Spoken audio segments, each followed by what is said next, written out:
요즘 여론조사가 심상치 않습니다. 이에 보수 측 분위기가 점차 심각해지고 있는데요. 해당 내용 알아보기 전 구독, 좋아요 부탁드립니다. 우선 오늘자 리얼미터 여론조사 결과입니다.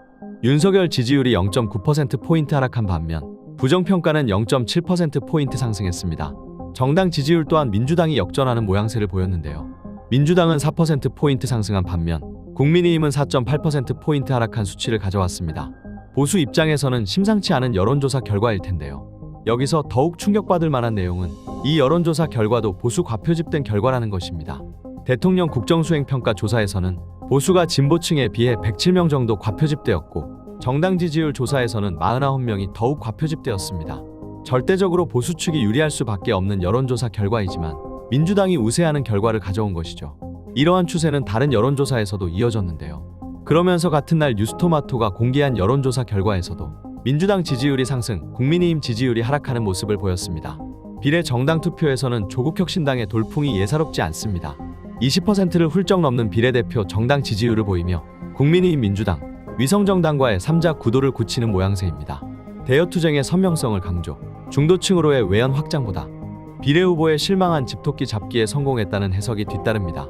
이어서 KBS가 공개한 여론조사 결과에서도 이재명 대표의 지지율이 더욱 상승하고 원희룡 지지율이 하락하는 모습을 보였습니다.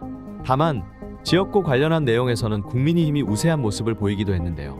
이런 상황이 이어지자 보수 언론에서는 한동훈에게 우려의 목소리를 전하는 기사를 업로드합니다.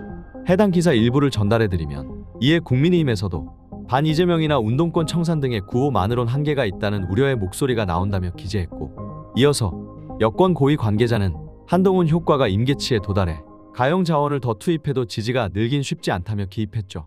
이러한 내용을 의도적으로 배치해뒀다는 것을 보면 보수 언론들도 현 상황이 심각하다고 판단하는 것을 알 수 있었습니다. 그러면서 이종섭에 관한 내용으로 국힘 지지율에 더욱 악영향을 끼칠 것이 분명한 상황인데요. 마지막으로 유시민 작가분께서 국힘이 패배할 수밖에 없는 이유 설명해 주셨는데 소중한 영상 함께 시청하시죠. 꼭 민주당 후보를 찍어라 이렇게 말씀드리진 않겠어요. 기왕이면 다홍치마 정도? 그러니까 비슷비슷하네. 누가 나은지 잘 모르겠네. 이런 민주당. 왜냐? 그게 저는 이 정부가 좀 무서워요.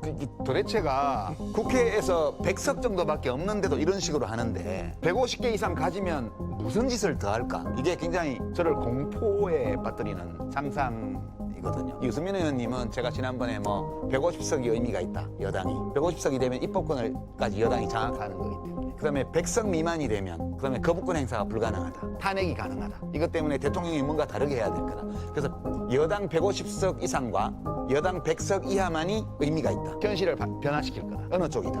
지금처럼 야당이 180개, 여당이 120개 이 정도 나와가지고는 아무것도 변하는 게 없을 거다. 그 점을 말씀드렸더니 봐라 야당이 200석 해야 된다, 주장을 한다는 식으로 저를 얘기를 하시는데 저는 그냥 객관적으로 뉴트럴하게 상황을 얘기를 한 거예요. 두 개 중에 한 개를 택하셔야 돼요. 150개 이상 주든가 100개 밑으로 내리든가 둘 중에 한 개를 해야지 어중뛰게 해가지고는 답이 없다 이거는. 그 점은 그냥 비평하는 사람으로서 그냥 뉴트럴하게 말씀드렸어요.